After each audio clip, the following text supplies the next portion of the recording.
Quick tip for you today on objection handling. I think there are a couple of different types of objections. There are the ones that are on the surface, right? They're the ones that really don't tie to buying motives, but you can sniff these out as just those things that your prospects are saying to get you to stop bugging them, right? These are the ones you need to fight through.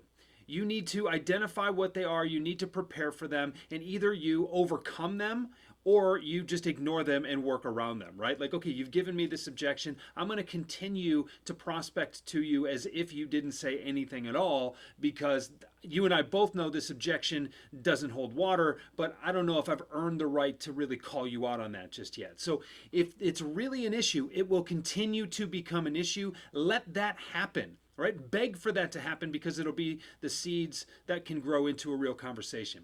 But the ones I really want to talk to you about are the ones that are emotional in nature. The big one is you cost too much. Now, I see these objections, particularly when they're tied to emotion, as opportunities. These are buying signals in disguise. If someone is really interested and then they get to the point where, okay, you cost too much, or yeah, I've looked at your stuff, it's really interesting, but I don't have the money, that suggests that if the price was right, then they would buy it.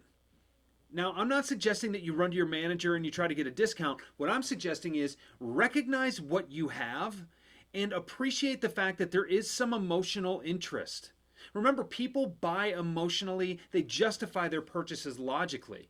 And so many times when you try to overcome objections, you try to justify with logic and data and information why that shouldn't be their objection, when instead you should be focusing on the emotion that brought that objection to light.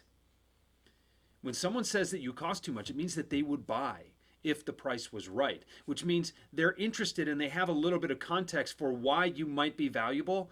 You need to push that ball across the goal line, not run and try to get a discount. Right? And there are other objections that are tied to motive. Some of it's timing, some of it is features, whether you have them or whether you don't. But whenever there is a real longing there for the situation that you have to be changed, use that emotion to continue the conversation, build more rapport, dig a little bit deeper, and prove your value. That's how real sales are made. That is the selling part. It's not about negotiating and butting heads. It's not about going back to this concession and hopefully you get this concession. Get into the process. Enjoy the meat of the sales process and do what you're really good at, and that's selling. So when those objections come up, prepare yourself for how to handle the ones that you know you need to handle and get ready to engage when there's real emotion involved.